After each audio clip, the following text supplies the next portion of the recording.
As Carl Sagan once famously said about the pale blue dot, "That's here, that's home, that's us."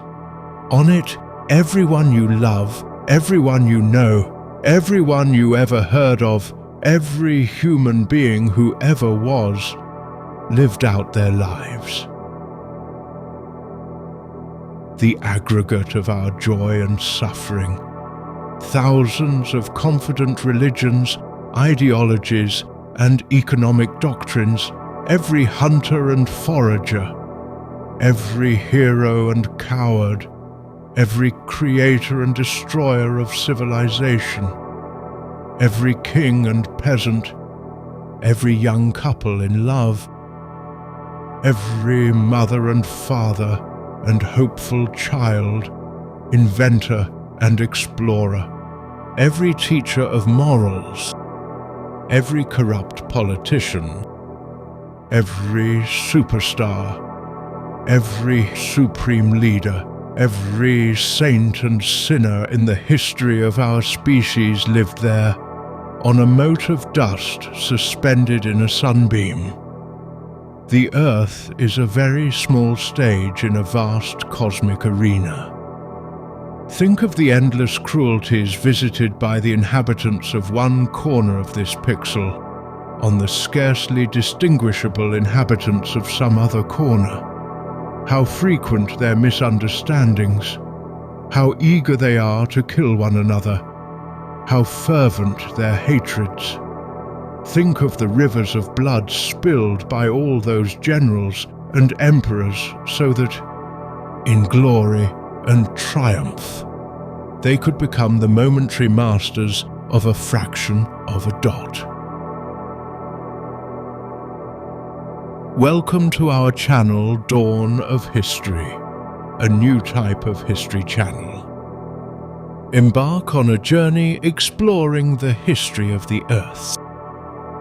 We will traverse to every corner of the globe and investigate every age of humanity throughout history, from the dawn of time to the present, and beyond.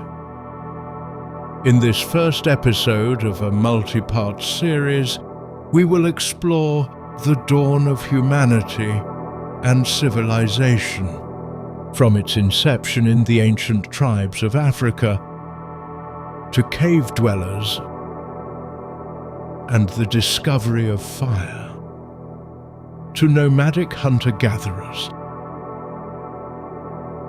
to the domestication of crops and livestock during the Neolithic Revolution, and the start of civilization at the dawn of recorded history, with the rise of the first city-states in Mesopotamia.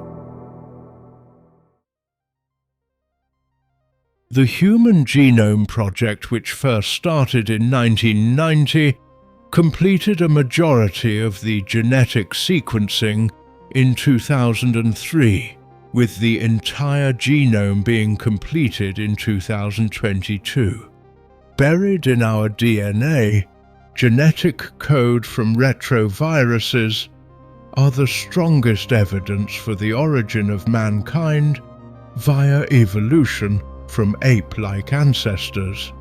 Retroviruses work by inserting their genetic code inside a host's DNA, as it cannot reproduce on its own. They use a cell's own process of reproduction, like mitosis and meiosis, to split into new cells which carries the infected DNA.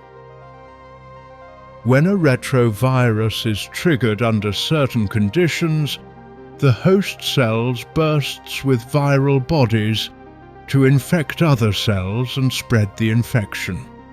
When a retrovirus infects a germline or reproductive cell, such as a sperm or egg, becomes permanently integrated into the DNA, it can be inherited by future generations. Over time, if it remains dormant and accumulates mutations, it becomes what's known as an endogenous retrovirus. Once a retrovirus becomes dormant in the germline, its DNA no longer mutates independently. It becomes a kind of genetic time capsule, passed down through generations. Just like animals have unique DNA, specific retroviral insertions mark the traces of specific viral strains that infected our ancestors. Scientists have discovered thousands of matching viral scars in human, chimp, and bonobo DNA, each one a ghostly echo of a virus that struck our common ancestor. These are not coincidences, they are genetic fingerprints of evolution that is only possible through direct blood lineage. The odds of this randomly happening is roughly 10 to the minus 700, or vastly smaller than the total number of atoms in the observable universe. Before kings and cities, before gods and fire, there was only instinct. In the shadows of ancient forests, the first of our kind began to rise. Ape-like, upright, and curious, this was over 6 million years ago. From Australopithecus to Homo habilis, hands became tools, minds became maps. 2.5 million years ago, the Paleolithic era begins during the Old Stone Age. Around 1.9 million years ago, from the shadow of Homo habilis emerged Homo erectus, the first to wield fire and walk beyond Africa. Homo erectus migrated to the Middle East and Asia and possibly southern Europe. 700,000 to 200,000 years ago, Homo heidelbergensis emerged, which was the common ancestor of both Homo sapiens and Neanderthals. They were known to use tools like spears and axes and make shelters. Then around 300,000 years ago, Homo sapiens, who are anatomically identical to modern humans, first emerge in Africa near modern-day Morocco. Eventually, Homo sapiens would migrate to every corner of the globe. Early humans resided primarily in caves and rock overhangs to find shelter from the harsh elements of the environment. During this early period, humans primarily used primitive stone tools. Archaeological evidence shows that early humans made stone knives, daggers, cleavers, axes, hammers, and spears out of various stone materials. Humans during this period formed tribal communities of hunter-gatherers. The men formed roving bands of hunters looking for animals to bring back meat for the tribe. While the men were out hunting, the women would forage for medicinal plants, as well as berries, fruits, and vegetables to supplement their diet.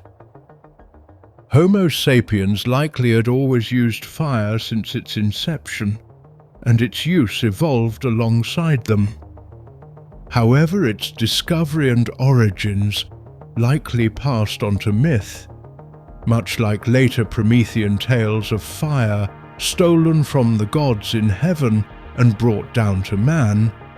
These myths were likely developed from the observation of trees that were struck by lightning and caught fire, which inspired its ceremonial and sacred religious use by shamans. Thus, fire played a crucial role towards the development of humanity and technology. Long before temples or gods, humans saw the world as alive. Every rock, river, and animal held a spirit. That's animism. From this vision, the first shamans emerged, bridging the realms of matter and mystery. And when the dead no longer faded, but lingered in memory, ancestor worship was born. Together, these ancient beliefs form the roots of human spirituality. Starting at around 90,000 years ago, humans began to leave Africa and migrate across the world. Humans spread across the world first. The various physical traits we associate with them today evolved later as adaptations to local environments. Around 70,000 years ago, small groups left Africa, settling in the Middle East, where the first major split in human populations began when the early West Eurasians emerged. Around 70,000 years ago, the invention of the bow marked a turning point in human evolution. A silent weapon of precision, crafted from wood, sinew, and stone that allowed early hunters to strike from a distance. This simple tool gave Homo sapiens an edge over beast and rival alike. Some of the earliest human migrants reached Australia over 60,000 years ago, where long isolation gave rise to the distinct Australian Aboriginals. Over 50,000 years ago, humans spread eastward into Asia, where they would later evolve into various Asian populations.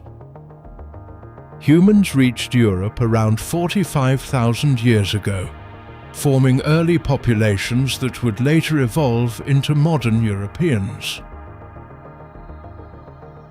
Around 40,000 to 20,000 years ago, Upper Paleolithic people built tent-like huts from mammoth bones and hides, especially in Ice Age Europe, but were mostly temporary structures.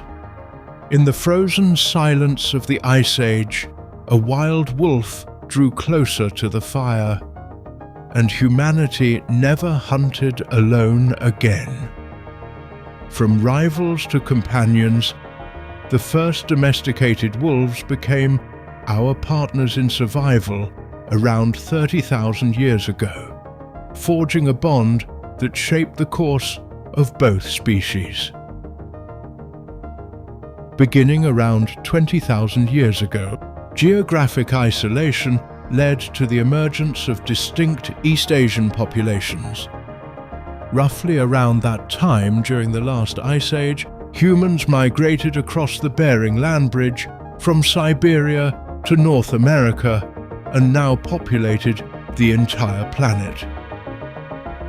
As these migrating populations became isolated on the new continent, the first Native American peoples emerged around 15,000 years ago.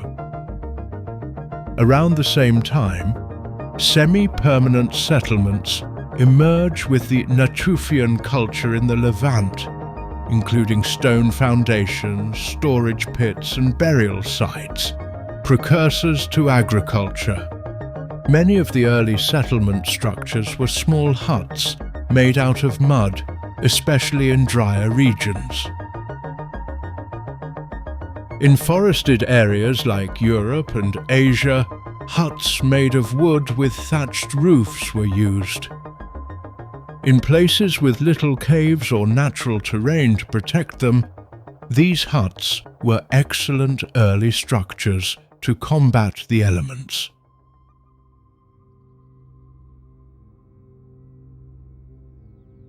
Did farming create the first villages, or did villages give rise to farming?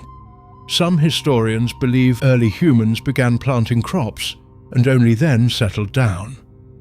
Others argue the opposite, that people first built seasonal camps in fertile lands, and from these roots, agriculture slowly emerged. The truth may be a dance between both, a slow spiral where survival, settlement, and cultivation evolved together. While men chased game across the wild, it was women, gatherers with deep knowledge of plants, who first learned to cultivate the earth. They domesticated seeds, shaped the rhythms of the land, and quietly sparked the agricultural revolution that made civilization possible. The Neolithic Revolution begins in the Fertile Crescent, located in Mesopotamia, Levant, Anatolia, and the Egyptian Nile River Valley. One of the earliest known permanent religious structures is at Göbekli Tepe in Anatolia, or modern-day Turkey, around 9600 BCE, where massive pillars stand in silent circles etched with animals and symbols. These were the first cathedrals of the human spirit. By around 9500 BCE, humanity began to settle down. Villages like Jericho rose from the earth, with stone walls and homes that marked the dawn of permanent civilization. Around the same time, humans began cultivating wild grains, such as wheat and barley. Around 9000 BCE, sedentary villages took shape as early farmers built wood and mud brick houses, simple sturdy shelters that marked the shift from roaming to rooted life, starting the period of small permanent villages in human civilization. Around 9000 BCE, humans began domesticating goats and sheep, marking a turning point in food security as herding replaced the hunt.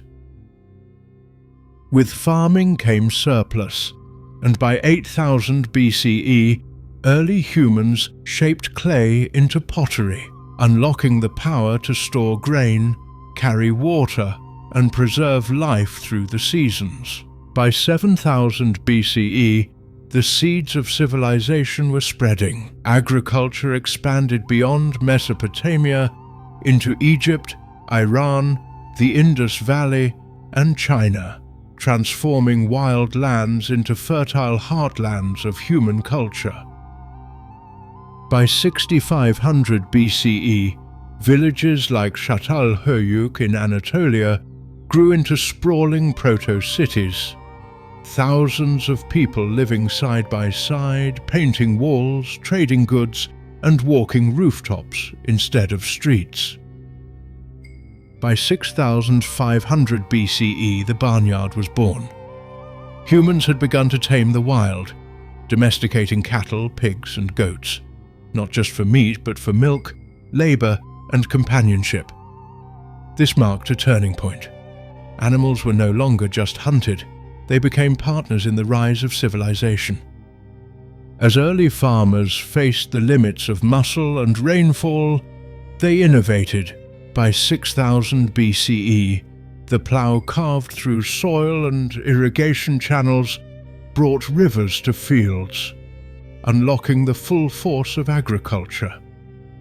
When the first human-powered ploughs carved into the earth, it was more than an agricultural breakthrough. It was a quiet revolution in gender roles. Up until this point, women were likely the primary cultivators, using hand tools like digging sticks to plant and tend early crops. But the plough changed everything. It required upper body strength to drive through dense soil, and for the first time, raw muscle, not just knowledge, defined who worked the fields. As men took over the heavy labor of ploughing, women's central role in food production began to diminish. This shift didn't just affect who farmed, it helped sow the seeds of long-term social hierarchies. Over time, this division of labor would evolve into patriarchal systems, where male labor was seen as more economically valuable, and women's roles became increasingly domestic, all from a simple tool dragged through dirt by human hands. Around 6000 BCE, humans began to weave. Flax and wool were spun into thread. Also during 6000 BCE, farming crossed into Europe through the Balkans, as Neolithic pioneers brought seeds, livestock, and a new way of life to the forests and rivers of the continent. Sleek, black, and razor-sharp, obsidian became the cutting edge of the Neolithic toolkit around 6000 BCE. At around the same time as villages grew, so did belief. Burial rituals and sacred spaces became more elaborate, reflecting a world where the living sought meaning in the mystery of death. Around 6000 to 5000 BCE, on the steppes of Central Asia, humans tamed the horse, unlocking speed, power, and a partnership that would reshape travel, warfare, and the course of history. By 6000 to 5000 BCE, the farming revolution reached the edges of the known world, spreading to Britain, Scandinavia, and China. During this period of time, canoes and simple boats had gained widespread use and became a vital part of daily life, turning rivers, lakes, and coastlines into the first highways that connected distant villages and cultures. Around the same time, in 6000 BCE, ancient trade networks began to weave the world together. Obsidian, seashells, and pottery traveled vast distances, linking distant villages in the first web of human commerce. Starting in 6000 BCE, as farming spread into Europe from the Near East, waves of migration brought new genes for lighter skin. Combined with the need for vitamin D in low sunlight regions, natural selection favored paler tones, transforming Europe's ancient dark-skinned hunter-gatherers into the light-skinned populations we see today.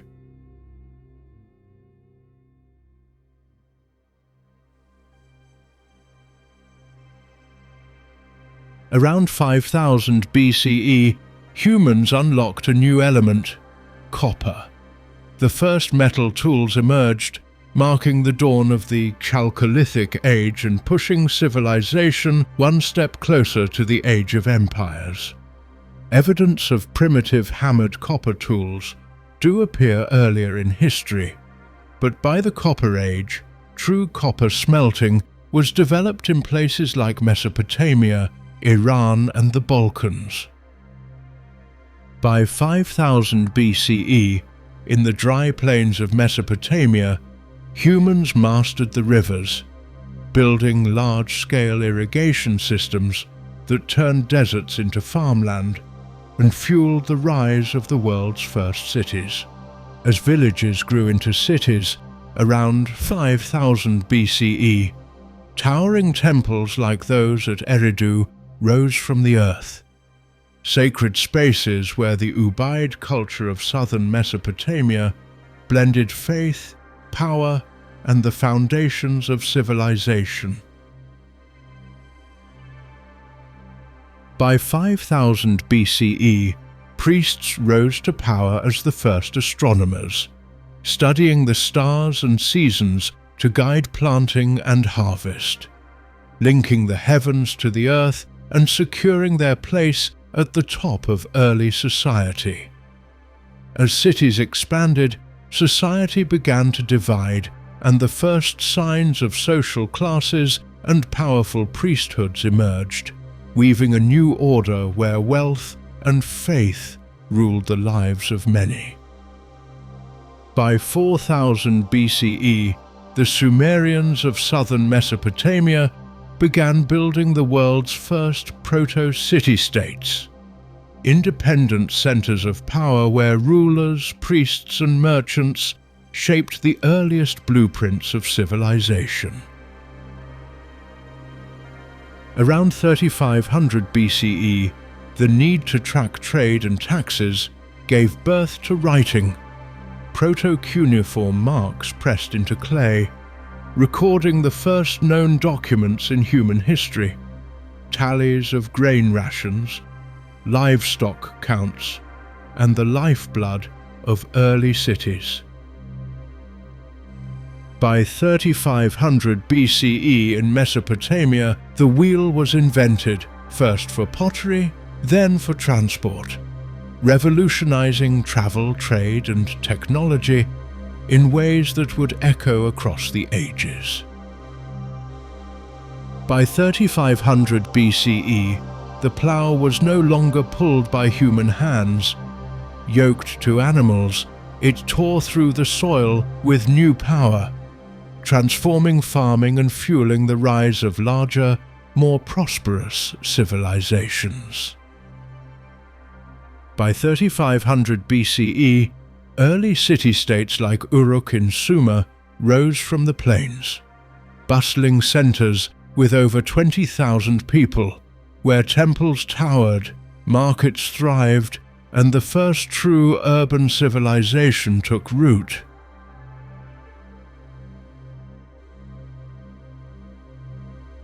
Around 3300 BCE, the Sumerians discovered that by mixing copper with tin, they could forge bronze, stronger, sharper, and more durable. This new metal sparked a technological revolution that would reshape the ancient world.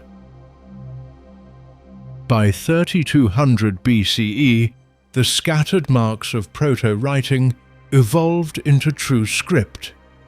Sumerian cuneiform, carved into clay, became the first fully developed writing system, turning memory into history and language into legacy. Long before Hammurabi carved his laws in stone, kings in Sumer were already writing justice into clay. Codes from Ur and Isin laid the first legal blueprints for civilization itself. The earliest known surviving law code is from around 2100 BCE by Ur-Namma, a king of Ur, a Sumerian city-state in Mesopotamia. This law code focuses on justice, social order, and property rights. By 3000 BCE, the seeds of civilization had taken root. Agriculture and domestication stretched across continents, and complex societies flourished in Mesopotamia, Egypt, the Indus Valley, and ancient China, each rising with their own cities, gods, and ways of life. Before there were laws, before there were crowns, there were temples, and within them, women who embodied the divine, keepers of secrets, symbols of fertility, and echoes of the goddess Inanna herself. They gave their bodies not for coin alone, but as part of a sacred rite. These were women who walked between heaven and earth, serving the goddess through rites of sacred love. In the earliest cities of Sumer in Mesopotamia, the first recorded profession was not ruler or warrior, but the sacred prostitute, an integral facet of society at the dawn of civilization. As villages grew into cities, the old tribal balance gave way. By 3000 BCE. Power flowed upward into the hands of kings and priests, while farmers, builders, and laborers toiled below, marking the birth of social hierarchies that would define civilization for millennia. The origin of kings had humble beginnings. As agriculture took root and surpluses grew, strong men rose from the tribes, first as protectors, then as warlords. To guard fields from raiders and rival clans, early armies formed, and over time, the sword and the scepter merged. As temples rose and gods were named, rulers stepped into the sacred.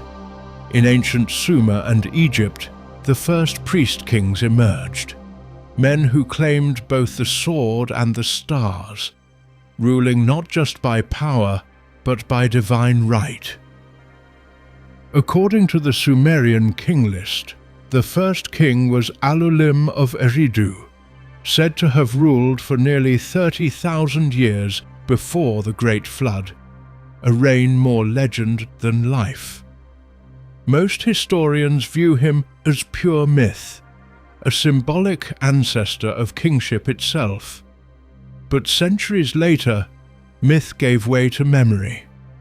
Around 2600 BCE, Enmebarajesi of Kish became the first verifiable king in human history, his name carved in stone, marking the dawn of recorded rule.